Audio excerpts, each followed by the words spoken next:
Hello guys, welcome to Manit official Apple App YouTube channel එකට.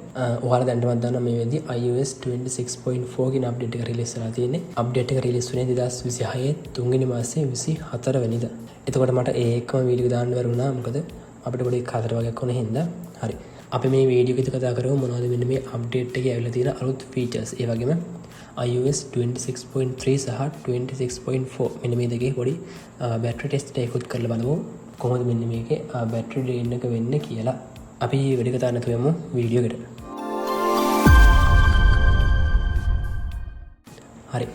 මගේ device එකට අනුව අප්ඩේට් එක ගත්තාම අප්ඩේට් එකේ සයිස් එක වෙනවා GB 5.26. එතකොට මේකේ සයිස් එක වෙනස් වෙන්න පුළුවන් ඔයාලගේ ඩිවයිස් එක අනුව. අපි දැන් බලමු මෙන්න මේ iOS 26.4 මෙන්න මේ අප්ඩේට් එක සපෝට් කරන ඩිවයිස් මොනවද කියලා. හරිද? ඩිවයිස් ගත්තාම iPhone SE series එක ගත්තාම second gen ඉඳලා ඊට වඩා වැඩි generation වලට මෙන්න මේ අප්ඩේට් එක සපෝට් කරනවා. ඊට පස්සේ iPhone 11 ඉඳලා iPhone 17 Pro Max වෙනකම් මෙන්න මේ ඩිවයිස් වලටත් මෙන්න මේ අප්ඩේට් එක සපෝට් කරනවා. අපි දැන් බලමු මෙන්න මේ අප්ඩේට් එකේදී අලුතෙන් ඇවිල්ලා තියෙන දේවල් මොනවද කියලා. අපිට මෙන්න මේ iOS 26.4 කියන අප්ඩේට් එකත් එක්ක Apple අලුතෙන් emojis 8ක් හඳුන්වලා දීලා තිනවා. අපි දැන් බලමු මොනවද අන්නේ emojis ටික කියලා. මෙන්න මේ emojis 8 තමයි අපිට අලුතෙන් හම්බුන emojis 8. මෙතනදී ඔයාලා වැඩිපුරම කැමති emoji එක බලලා කමෙන්ට් එකක් දාගෙන යන්න. ඊගාවට Apple Music වල අප්ඩේට් වගේක් වෙලා තියෙනවා. අපි දැන් බලමු අන්නේ අප්ඩේට් මොනවද කියලා. ඔයාගේ මියුසික් ඇප් එකේ ලයිබ්‍රරි ටැබ් එකට ආවට පස්සේ ඔයාලට උඩින්ම බලන්න පුළුවන් අලුත් අයිකන් එකක් ඇඩ් වෙලා තියෙනවා. ලිස්ට් එකක් එක්ක දන් ලකුණක් තියෙන අලුත් අයිකන් එකක් ඇඩ් වෙලා තියෙනවා. හරි. එතකොට මෙතනදී ඔයාලට අලුතෙන් ප්ලේලිස්ට් එකක් හදන්න පුළුවන් ඔප්ෂන් එකක් තමයි හම්බ වෙලා තියෙන්නේ. එතකොට මේක ගොඩක් යූස්ෆුල් වෙනවා Apple Intelligence තියෙන කට්ටියට. හරි. එතකොට මගේ ඩිවයිස් එකේ Apple Intelligence නැති හින්දා මට ඉන්ටර්ෆේස් එක පෙන්වන්නේ මෙන්න මේ විදියට. එතකොට ඔයාගේ ෆෝන් එකේ Apple Intelligence තියෙනවා නම් මීට වඩා වෙනස් ඉන්ටර්ෆේස් එකක් තමයි ඔයාලට බලා ගන්න පුළුවන් වෙන්නේ. හරි. මම ඉස්සරහට පෙන්නන්නම් ඔයාලට කොහොමද මෙන්න මේ ෆීචර් එක Apple Intelligence එක වැඩ කරන්නේ කියලා. ඊට පස්සේ playlist වල ඉන්ටර්ෆේස් එක වෙනස් වෙලා තියෙනවා. ඔයාලට iOS 26.4 වලදී බලා ගන්න පුළුවන් සම්පූර්ණ ස්ක්‍රීන් එකම ඇල්බම් ආර්ට්වර්ක් එකේ කලර් එකත් එක්ක මැච් කරලා තියෙනවා. හරි. ඊට පස්සේ shuffle icon එක වම් පැත්තට ඇවිල්ලා play button එක මැදට ඇවිල්ලා තියෙනවා.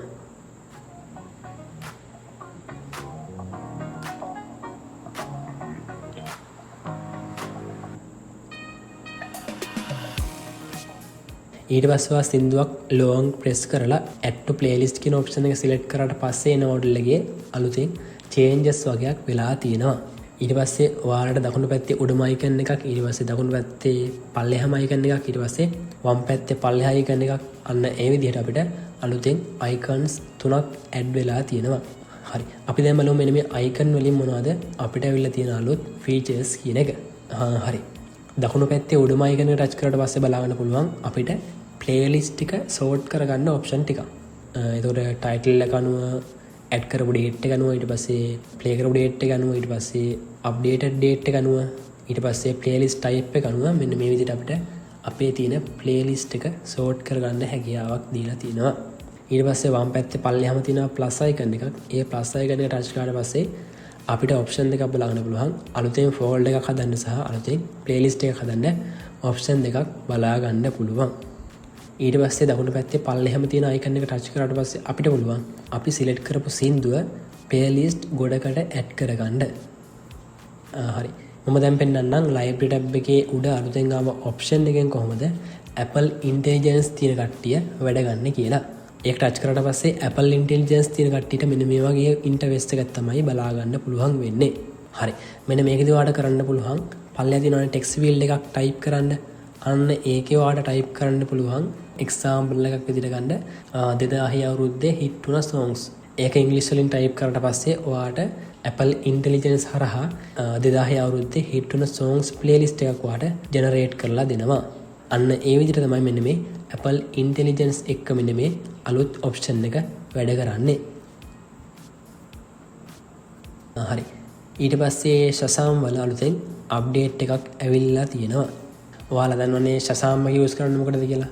අපි මේක use කරන්නේ අපිට ඇහෙන සින්දුවක් හොයාගන්න. ඒ කියන්නේ ඔයා දැන් හිතන්න ඔයාට සින්දුවක් ඇහෙනවා ඒකේ නම හොයාගන්න බෑ. එතකොට අපිට පුළුවන් මෙන්න මේ Shazam එක use කරලා අපිට අන්න ඒ සින්දුව හොයාගන්න. හරි. එතකොට මෙන්න මේ iOS 26.3 වලදී අනිවාර්යෙන් network connection එකක් තියෙන්න ඕනේ අපිට සින්දුව හොයාගන්න. මම ඔයාලට පෙන්නන්නම් කොහොමද iOS 26.3 වලදී Shazam එක වැඩ කරන්න කියලා.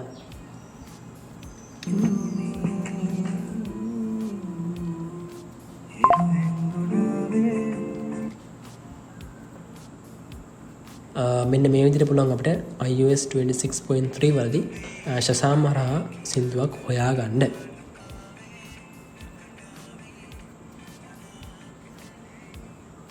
හරි. ඊට පස්සේ iOS 26.4 වල ගත්තාම අපිට පුළුවන් offline ඉඳලා music එකක් හොයාගන්න. ඒ කියන්නේ දැන් ඔයා හිතන්න ඔයාට සින්දුවක් ඇහෙනවා ඒ සින්දුව හොයාගන්න ඕනේ. හැබැයි ඔයාගේ ෆෝන් එකේ dataත් නැහැ, wifiත් නැහැ, මොකොත් connection එකක් සම්බන්ධ කරගන්න විදිහක් නැහැ. එතකොට ඔයාට පුළුවන් මෙන්න මේ iOS 26.4 වලදී Shazam හරහා offline ඉඳලා සින්දු හොයාගන්න. මේකෙදි සරලවම වෙන්නේ Shazam එක හරහා සින්දු හොයන්න ගත්තට පස්සේ ටික වෙලාවකින් ඔයාට notification එකක් එනවා. ඔයා පස්සේ network එකට connect වුණාට පස්සේ අන්න ඒ සින්දුව හොයලා දෙනවා කියලා. ඔයා offline ඉඳලා Shazam හරහා හොයන සින්දුව ඔයා network එකට connect වුණාට පස්සේ ඔයාට හොයලා දෙනවා මෙන්න මේ iOS 26.4 කියන අප්ඩේට් එකේදී. හරි. අපි දැන් බලමු මෙන්න මේක වැඩ කරන්නේ කොහොමද කියලා. මෙතනදී බලන්න පුළුවන් ඔයාලට මගේ ෆෝන් එකේ data on කරලත් නැහැ, wifi on කරලත් නැහැ. එතකොට මම network එකට connect වෙලා නැහැ මේ අවස්ථාවේදී.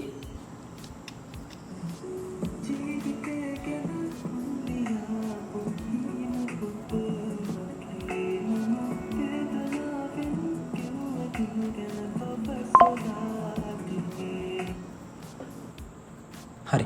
ඊට පස්සේ ඔයාට ටික වෙලාවකින් alert එකක් එනවා music recognition is offline කියලා. එතකොට මෙතනදී ඔයා ආයේ network එකට connect වුණාට පස්සේ මෙන්න මේ සින්දුව හොයලා දෙනවා කියලා තමයි මෙතනදී කියන්නේ. අපි දැන් බලමු wifi on කරලා අපිට අන්න ඒ සින්දුව හොයලා දෙනවද කියලා.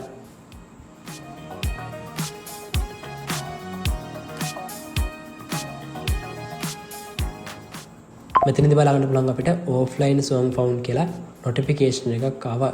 හරි. එතකොට මෙතනදී අපි offline ඉඳලා හොයපු සින්දුව අපිට online ආවට පස්සේ හොයලා දීලා තියෙනවා. එතකොට මෙන්න මේ විදිහට තමයි අලුත් iOS 26.4 වලදී Shazam එකේ අප්ඩේට් එක වෙන්නේ. ඊට පස්සේ messages app එකේ පොඩි අප්ඩේට් එකක් වෙලා තිනවා. messages app එකේ දකුණු පැත්තේ පල්ලෙහාම තියෙනවානේ අලුත් message එකක් create කරන්න icon එකක්. ඊට පස්සේ මෙන්න මේ icon එක touch කරාට පස්සේ අපිට open වෙන model එකේ animation එක වෙනස් වෙලා තියෙනවා මෙන්න මේ iOS 26.4 කියන අප්ඩේට් එකේදී.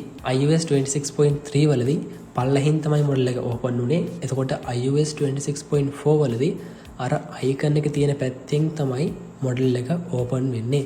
මම ඒක slow motion දාලා පෙන්නන්නම් කොහොමද animation එක වැඩ කරන්නේ කියලා. අන්න ඒ විදිහට තමයි messages app එකේ අප්ඩේට් එක වෙලා තියෙන්නේ. හරි. ඊගවට contact application එකේ පොඩි අප්ඩේට් එකක් වෙලා තියෙනවා.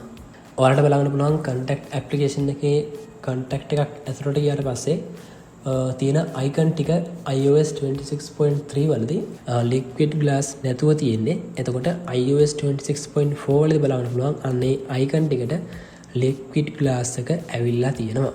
ඊගවට බලමු freeform application එකේ මොනවද වෙලා තියෙන updates කියලා.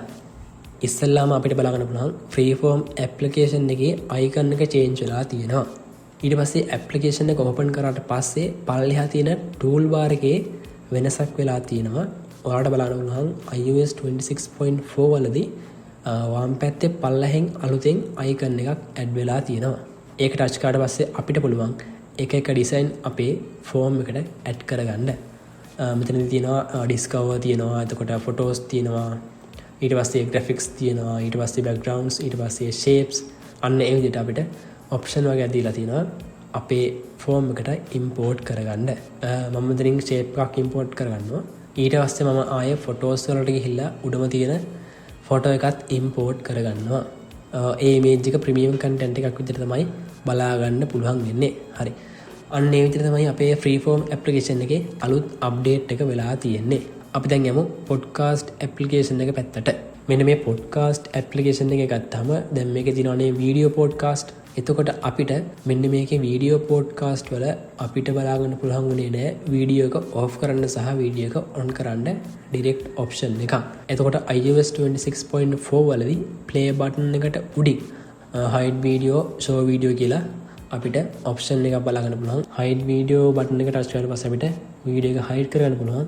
ඊට පස්සේ ඒකම show video කියන බටන් එක ටච් කරලා පස්සේ අපිට වීඩියෝ එක ආයෙ බලන්න පුළුවන්. එතකොට මෙන්න මේක තමයි iOS 26.4 වලදී podcast application එකේ වුණ update එක. හරි. ඊට පස්සේ අපි යමු reminder application එක පැත්තට. reminder application එක ගත්තාම ඔයාලට බලන්න පුළුවන් අලුතෙන් section එකක් add වෙලා තියෙනවා. urgent කියලා section එකක්. අන්න ඒකට ගියාට පස්සේ අපිට පුළුවන් කෙලින්ම urgent reminders add කරගන්න. urgent reminder කියන්නේ සාමාන්‍යයෙන් ඔයාලා දන්නවනේ alarm එකක් වදිද්දී අපිට sound එකත් එක්ක alarm එක වදිනවා. ඒ වගේ urgent reminder එකෙත් අපි දාන දිනේට ඒ time එකට alarm එක වදිනවා වගේ අපිට මෙන්න මේ remind එක බලා ගන්න පුළුවන්. එතනින් back වෙලා today කියන එකේ මම reminder එකක් දාලා තිනවා. මේකෙදි මම මෙන්න මේ reminder එක long press කරාට පස්සේ list එකක් එනවනේ. අන්න ඒ list එකේදී අපිට iOS 26.4 වලදී අලුත් option එකක් බලා ගන්න පුළුවන් mark as urgent කියලා option එකක්. එතකොට මෙන්න මේකදී අපිට පුළුවන් මෙන්න මේ reminder එක කෙලින්ම urgent reminder එකක් විදිහට mark කරන්න. හරි. ඒකදී ඔයා alarms allow කරන්න ඕනේ මෙන්න මේක urgent reminder එකක් විදිහට mark කරන්න. ඊට පස්සේ අපිට urgent කියන section එක බලා ගන්න පුළුවන්. අපි අර mark as urgent කියලා දීපු reminder එක මෙන්න මේකට add වෙලා තියෙනවා. හරි. ඊට පස්සේ අපි යමු shortcut application එක පැත්තට. හරි. මෙන්න මේක වැදගත් point එකක්. මෙන්න මේ shortcut update එක තියෙන්නේ iPhone 15 series එකේ ඉඳලා උඩ ෆෝන් වලට. ඊට පස්සේ shortcut application එකේ උඩ තියෙන plus icon එක touch කරාට පස්සේ අපිට අලුතෙන් shortcut එකක් add කරන්න model එකක් open වෙනවා. එතනදී ඔයා search කරන්න ඕනේ battery කියලා. එතකොට මෙතන මගේ බලා ගන්න පුළුවන් උනේ get battery status කියලා option එකක් විතරයි. එතකොට ඔයාගේ ෆෝන් එක iPhone 15 series එකක එකක් හරි එහෙම නැත්නම් ඊට වඩා වැඩි series එකක ෆෝන් එකක් නම් ඔයාට මෙතනින් තව option එකක් බලා ගන්න පුළුවන් set battery charge limit කියලා අලුතෙන් shortcut එකක්. මෙතනදී ඔයාට පුළුවන් ඔයාගේ iPhone එක charge වෙන limit එක select කරන්න. ඒ කියන්නේ ඔයාට පුළුවන් මේක 80%ෙන් charge එක නවත්තන්න. 80, 85, 90, 95, 100. එතකොට මෙන්න මේ limit දාලා ඔයාගේ shortcut එක හැදුවොත් ඔයාට පුළුවන් මෙන්න මේ ඔයා select කරන limit එකෙන් එහාට phone එක charge වෙන එක නතර කරලා දාන්න. හරි. ඊට පස්සේ accessibility වල subtitles and captioning වල අප්ඩේට් එකක් ඇවිල්ලා තියෙනවා. ඒකට ඉස්සෙල්ලා settings වලට ගිහිල්ලා settings වල යන්න ඕන accessibility කියන එකට. ඊට පස්සේ පල්ලයට scroll කරාට පස්සේ බලන්න පුළුවන් subtitles and captioning කියලා option එකක් තියෙනවා. ඒකට ගියාට පස්සේ අපිට අලුත් option එකක් බලන්න පුළුවන් automatic subtitles යටතේ when languages don't match කියලා අලුත් option එකක්. හරි. එතකොට මෙතනදී සරලම වෙන්නේ ඔයා දැන් හිතන්න ඔයාගේ phone එකේ තියෙන language එක English. ඊට පස්සේ ඔයා බලන මූවි එක හින්දි. එතකොට මෙන්න මේකේ language එක match වෙන්නේ නැහනේ. අන්න එතකොට ඔයාගේ phone එකේ තියෙන language එකට අනුව ඔයා බලන හින්දි film එකේ subtitles auto on කරනවා. හැබැයි ඔයා දැන් බලන්නේ English film එකක් නම් ඔයාගේ phone එකේ language එකත් English, ඔයා බලන movie එකත් English. එතකොට automatic subtitles on කරන්නේ නැහැ. ඔයා on කරොත් විතරයි ඒක on වෙන්නේ. එතකොට ඔයාගේ phone එකේ language එකට match වෙන්නේ නැති movie එකක් නම් බලන්නේ අනිවාර්යෙන් ඒ වෙලාවට automatic subtitles on වෙනවා ඔයාගේ phone එකේදී. හරි. මම දැන් ඔයාලට පෙන්නන්නම් කොහොමද iOS 26.4 වලදී අන්න ඒ feature එක වැඩ කරන්නේ කියලා. මම ඉස්සෙල්ලාම when languages don't match කියන option එක off කරලා ඔයාලට පෙන්නන්නම් හින්දි movie එකක් බලලා කොහොමද ඒක වැඩ කරන්නේ කියලා. Apple TV වල උඩම තියෙනවා මම search කරපු එකේ game over කියලා හින්දි movie එකක්. ඒකට ගියාට පස්සේ ඒකේ පල්ලෙහා තියෙන trailer එක මම ඒක open කරන්න.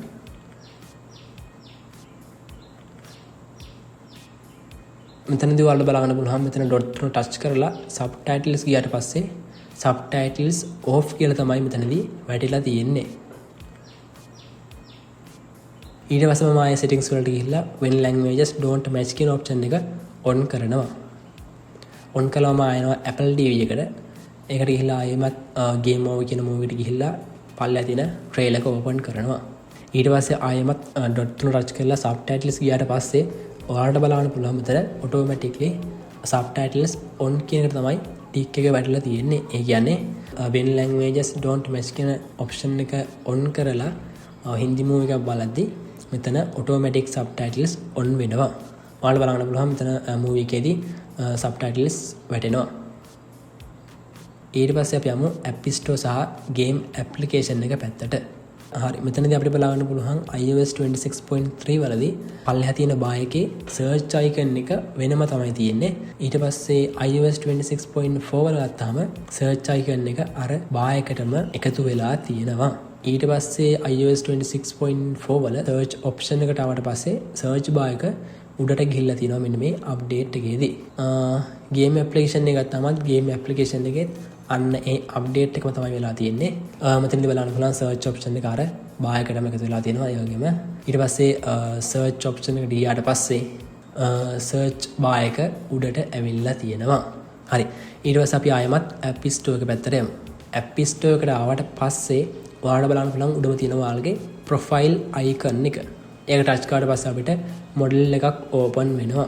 මෙතනදී අපිට බලන්න පුළුවන් interface එක සම්පූර්ණයෙන්ම වෙනස් වෙලා තියෙනවා. ඊට පස්සේ iOS 26.3 වලදී උඩම අපිට බලන්න පුළුවන් මේ title එක account කියලා. එතකොට 26.4 වලදී වම් පැත්තේ උඩ Apple account කියලා තියෙනවා. අනිත් option ටිකත් වෙනස් වෙලා තියෙනවා. ඊට පස්සේ updates වලට ආවට පස්සේ iOS 26.3 වලදී පල්ලෙහාට scroll කරාට පස්සේ තමයි අපිට updates බලා ගන්න පුළුවන් වුණේ. iOS 26.4 වලදී updates වලට වෙනම updates කියලා option එකක් දීලා තියෙනවා. ඊට පස්සේ Apple account එකේ iCloud වල වෙනසක් වෙලා තියෙනවා. ඉස්සෙල්ලාම settings වලට ඇවිල්ලා profile එක touch කරාට පස්සේ ඔයාලට බලන්න පුළුවන් option එකක් iCloud කියලා. අන්න ඒ option එකට ගියාට පස්සේ ඊට පස්සේ පල්ලෙහාම බලා ගන්න පුළුවන් iOS 26.3 වලදී බලන්න පුළුවන් access iCloud data on web කියලා ස්විච් එකක් තිබ්බා. එතකොට මෙන්න මේ iOS 26.4 වලදී අපිට බලා ගන්න පුළුවන් iCloud.com කියලා වෙනම option එකක් දීලා තියෙනවා. එතකොට අන්න ඒ option එකට ගියාට පස්සේ අපිට බලා ගන්න පුළුවන් මෙතනදී අලුතෙන් option වගේක් දීලා තියෙනවා. හරි. මෙතන allow data access කියන එකේදී ඔයාලට පුළුවන් ඔයාගේ iCloud එකේ තියෙන data iCloud.com website එක through access කරන්න අවසර දෙනවද නැද්ද කියලා තීරණය කරන්න. ඊට පස්සේ අපි බලමු hotspot වල තියෙන update එක. settings වලට ඇවිල්ලා personal hotspot වලට ගියාට පස්සේ අපිට බලා ගන්න පුළුවන් මෙතන අලුතෙන් option එකක් තියෙනවා data usage කියලා option එකක්. එතකොට මෙන්න මේ data usage කියන option එක පෙන්නන්නේ ඔයාගේ iPhone එකෙන් ඔයා hotspot දීලා තියෙනවා නම් විතරයි. ඒ කියන්නේ ඔයාගේ iPhone එකෙන් ඔයාගේ වෙනත් device එකකට ඒ වගේම ඔයාගේ යාළුවන්ට අන්න ඒ වගේ hotspot දීලා තියෙනවා නම් විතරයි මෙන්න මේ data usage කියන option එක පෙන්නන්නේ. එතකොට ඒ data usage කියන option එකට ගියාට පස්සේ අපිට බලා ගන්න පුළුවන් එක එක device වල use වෙලා තියෙන data ප්‍රමාණය දැනගන්න. ඒ කියන්නේ example එකක් විදිහට ගන්න ඔයා hotspot දෙනවා ඔයාගේ තවත් ඔයාගේ වෙනත් phone එකට ඒ වගේම ඔයාගේ යාළුවෙක්ට. එතකොට මෙතනදී ඔයාගේ අනිත් device එකයි ඔයාගේ යාළුවා device එකත් දෙකම පෙන්වනවා. ඒ දෙකේම data use කරපු ප්‍රමාණය වෙන වෙනම සඳහන් කරලා තියෙනවා. ඊට පස්සේ අපි යමු passport screen එක පැත්තට. මම settings වලට ඇවිල්ලා පල්ලෙහා යනවා face ID and passport කියන එකට. ඒකට ගියාට පස්සේ ඔයාලට බලන්න පුළුවන් ඊට පස්සේ iOS 26.3 වලදී ඔයාලට බලන්න පුළුවන් උනේ enter passport screen එකේ වම් පැත්තට බර වෙලා තියෙන interface එකක්. එතකොට iOS 26.4 වලදී ආයෙමත් මේක center එකට අරගෙන තියෙනවා. ඊට පස්සේ liquid glass වල improvement එකක් කරලා තියෙනවා. home screen එක long press කරලා edit ගියාට පස්සේ එන option එකේදී අපිට පැහැදිලි වෙනසක් බලා ගන්න පුළුවන්. iOS 26.3 වල තිබ්බට වඩා glass ගතියක් ඇවිල්ලා තිනවා iOS 26.4 වලදී. ඊට පස්සේ accessibility වල තවත් update එකක් ඇවිල්ලා තිනවා. ඒක තමයි reduce bright effect කියන update එක. iOS 26.3 වලදී home screen එක long press කරලා edit ගියාට පස්සේ එන option ටික මම ඇඟිල්ලෙන් උඩට පහළට swipe කරනවා. එතකොට ඔයාලට බලන්න පුළුවන් සාමාන්‍යයෙන් අර ඇඟිල්ල යන area එකේ පොඩි bright effect එකක් වගේ move වෙනවා. ඒක අපිට හොඳටම බලන්න පුළුවන් messages app එකට ආවට පස්සේ. මෙතන text field එකේ ඇඟිල්ල තියලා එහෙට මෙහෙට swipe කරාට පස්සේ අපිට බලන්න පුළුවන් bright effect එකක් move වෙනවා. එතකොට මෙන්න මේ iOS 26.4 update එකේදී අපිට මෙන්න මේ bright effect එක නැති කරලා දාන්න option එකක් දීලා තියෙනවා. ඒකට ඔයා ඉස්සල්ලාම යන්න ඕන settings වලට ඇවිල්ලා යන්නේ accessibility වලට. accessibility වල තියෙනවා display and text size කියලා option එක. ඒකට ගිහිල්ලා පල්ලෙහාට ආවට පස්සේ අපිට බලන්න පුළුවන් අලුතෙන් option එකක් තියෙනවා reduce bright effect කියලා. මම ඒක on කරලා ඔයාලට පෙන්නන්නම් අර bright effect එක නැති වෙන විදිහ. home screen එක long press කරලා මම ආයෙමත් edit ගිහිල්ලා පෙන්නන්නම්. අර reduce bright effect එක නැති වෙලා තියෙන විදිහ. messages එකේ ගිහිල්ලා පෙන්නන්නම්. හරි. මෙතනදී අපි text field එකේ කොච්චර swipe කරත් අපිට bright effect එක බලා ගන්න පුළුවන් කමක් නැහැ. හරි. ඊට පස්සේ අපි යමු control center එක පැත්තට. control center එකට ආවට පස්සේ ඔයාලට බලන්න පුළුවන් bluetooth wifi එතකොට airdrop hotspot මෙන්න මේ දේවල් අපිට control කරන්න section එකක් දීලා තිනවා. ඒ section එක long press කරාට පස්සේ අපිට ඉස්සෙල්ලාම බලා ගන්න පුළුවන් ඒ section එක open වෙන animation එක වෙනස් වෙලා තියෙනවා. එතකොට iOS 26.3 වලදී ඒ animation එක එන්නේ පල්ලෙහා ඉඳලා උඩට iOS 26.4 වලදී ඒ animation එක එන්නේ අර section එකේ ඉඳලා pop out වෙලා තමයි animation එක එන්නේ. මම ඒක ඔයාලට slow motion දාලා පෙන්නන්නම්. හරි. ඊට පස්සේ ඒ section එක open වුණාට පස්සේ ඔයාලට බලන්න පුළුවන් මෙතන wifi airdrop bluetooth මේ වගේ අපිට section තියෙනවා. එතකොට මම ඉස්සෙල්ලාම wifi එක touch කරන්නම්.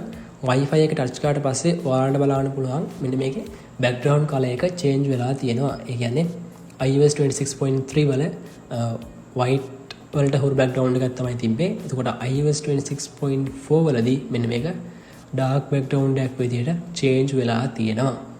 ඊට පස්සේ අපි යමු lock screen wallpaper වලට. wallpaper section එකේදී ඔයාලට බලන්න පුළුවන් iOS 26.3 වලදී weather astronomy එතකොට emoji ඒ දේවල් ටික අපිට පේරියට තියෙනවා බලා ගන්න තමයි පුළුවන් උනේ. හැබැයි iOS 26.4 වලදී අපිට ඒක බලා ගන්න පුළුවන් get කියන බටන් එකත් එක්ක. ඒ කියන්නේ මෙන්න මේ දේවල් ටික අපිට download කරලා තමයි use කරන්න පුළුවන්. මම example එකක් විදිහට Unity කියන එකේ get බටන් එක touch කරනවා. ඊට පස්සේ අපිට බලන්න පුළුවන් download වෙනවා. හරි. ඒ download වෙලා ඉවර වුණාට පස්සේ අපිට බලන්න පුළුවන් ඒ wallpaper ටික expand වෙනවා. ඊට පස්සේ තමයි අපිට මෙන්න මේ wallpaper ටික use කරන්න පුළුවන්. දැන් අපිට මෙන්න මේ download කරපු wallpaper එක ඕන නැත්තම් මෙතනින් remove කරන්නත් අපිට option එකක් දීලා තියෙනවා. අන්න ඒකට ඔයා කරන්න ඕනේ wallpaper එක ගාවම තියෙනවා හරි ලකුණක්. අන්න ඒක touch කරලා remove from gallery කියන option එක select කරන්න. එතකොට දැන් ඔයාලට පුළුවන් අපේ Telegram group එකට සහ Telegram channel එකට join වෙන්න. මේකෙදි මම හදලා තිනවා Apple Lab Community කියලා group එකක්. මෙන්න මේ group එකේදී ඔයාලට පුළුවන් ඔයාලගේ තියෙන ප්‍රශ්න කතා කරලා විසඳ ගන්න. ඒ කියන්නේ දැන් ඔයා හිතන්න ඔයාගේ iPhone එක මොනවා හරි ප්‍රශ්නයක් තියෙනවා. ඔයා දන්න කෙනෙකුත් නේ අහන්නේ. එතකොට ඔයාලට පුළුවන් මෙන්න මේ group එකට join වෙලා ඔයාලගේ තියෙන ප්‍රශ්න group එකට දාන්න. එතකොට ඒ group එකේ ඉන්න තව කෙනෙක් ඔයාලට help කරයි ඔයාගේ ප්‍රශ්නේ විසඳ ගන්න. අනිවාර්යයෙන් මමත් reply දානවා ඔයාලට ඔයාලගේ ප්‍රශ්න විසඳ ගන්න. ඊට පස්සේ මම Telegram channel එක හැදුවේ මගේ YouTube channel එක ගැන updates දාන්න. ඔයාලා කැමති නම් join වෙන්න. මම පහළ description එකේ දාලා තියෙනවා අවශ්‍ය කරන links ටික. හරි. ඊට පස්සේ අපි යමු camera application එක පැත්තට. ඉස්සෙල්ලාම ඔයා settings වලට එන්න. settings වලට ඇවිල්ලා පල්ලෙහාට ගිහිල්ලා යන්න camera කියන option එකට. ඊට පස්සේ ඔයා යන්න record sound කියන option එකට. මේකෙදි ඔයාලට බලන්න පුළුවන් අලුතෙන් feature එකක් ඇවිල්ලා තියෙනවා audio zoom කියලා option එක. මේකෙදි සරලවම වෙන්නේ ඔයා දැන් හිතන්න ඔයා වීඩියෝ එකක් record කරනවා. එතකොට ඔයා මොකක් හරි සබ්ජෙක්ට් එකක් zoom කරනවා. හරිද? එතකොට අන්නේ zoom කරන සබ්ජෙක්ට් එකේ audio එක focus කරන්න තමයි අපිට මෙන්න මේ audio zoom කියන option එක දීලා තියෙන්නේ. ඊට පස්සේ අපිට phone call වල update එකක් බලා ගන්න පුළුවන්. හරි. දැන් ඔයා හිතන්න ඔයාගේ contact එකේ save කරලා නැති number එකකින් ඔයාට miss call එකක් ඇවිල්ලා ඒක lock screen එකේ display වෙනවා. එතකොට ඔයාලට iOS 26.3 වලදී බලා ගන්න පුළුවන් වනේ phone number එකයි පල්ලෙහින් miss call කියලායි විතරයි. හරි. එතකොට iOS 26.4 වලදී miss call එකේ phone number එකට යටින් බලා ගන්න පුළුවන් ඒ call එක ආවේ මොන රටින්ද කියන එක. ඒ කියන්නේ phone number එකට අදාළව ඒ call එක ආවේ මොන රටින්ද කියලා සඳහන් කරලා තියෙනවා. හරි. ඊට පස්සේ stolen device protection කියන feature එක iOS 26.4 වලදී stolen device protection කියන feature එක by default enable වෙලා තමයි එන්නේ. ඊට පස්සේ අපි බලමු battery test එක. මෙතනදී මම කරලා තියෙන්නේ විනාඩි 30ක YouTube වීඩියෝ එකක් play කරලා තියෙනවා screen record එකක් එක්ක බ්‍රයිට්නස් සහ වොලියුම් කියන දෙක 150 මට්ටමේ තියාගෙන. මෙතනදී ඔයාලට දෙයක් කියන්න ඕනේ. ස්ක්‍රීන් රෙකෝඩ් එකක් එක්ක මේ වැඩේ යද්දී සාමාන්‍යයෙන් බැටරි එක ඩ්‍රේන් වෙනවා ගොඩක් වැඩි. ඒ හින්දා මම ස්ක්‍රීන් රෙකෝඩ් එකක් එක්ක විනාඩි 30 වීඩියෝ සහ ස්ක්‍රීන් රෙකෝඩ් එකක් නැතුව විනාඩි 30 වීඩියෝ මම ටෙස්ට් කරලා බලුවා. මම ඔයාලට අවසානයේ දන්නම් ඒකේ බැටරි එන්නේ කොහොමද, රිසල්ට් කොහොමද කියලා.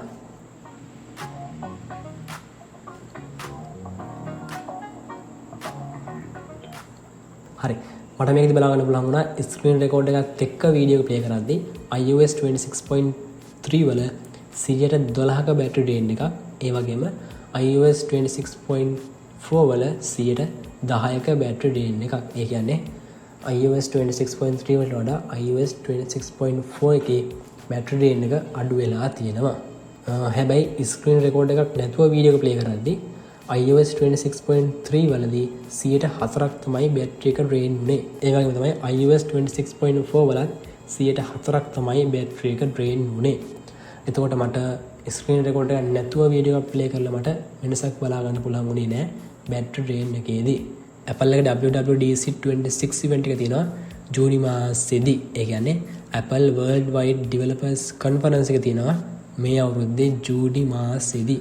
මෙන්න මේකදී අපිට බලන්න පුළුවන් අලුත්ම iOS version එක iOS 27 අපිට ජූනි මාසෙදී බලා ගන්න පුළුවන් වෙයි. හරි guys, මෙන්න මේ විදිහට තමයි iOS 26.4 කියන අප්ඩේට් එකේ features ටික බලා ගන්න පුළුවන් වෙන්නේ. එහෙනම් මේ වීඩියෝ එක ඔයාලට වටිනවා කියලා හිතනවා නම් මේ වීඩියෝ එක like එකක් දාන්න, comment එකක් දාන්න. ඒ වගේම මේ වගේ වීඩියෝ වලට කැමති ඔයාලගේ යාළුවෝ ඉන්නවා නම් ඒ යාළුවන්ට මේ වීඩියෝ එක share කරන්න. YouTube channel එක subscribe කරන්නත් අමතක කරන්න එපා. එහෙනම් මේ වගේ තවත් අලුත් වීඩියෝ එකකින් හම්බෙමු. ඔයගොල්ලෝ හැමෝටම ජය වේවා.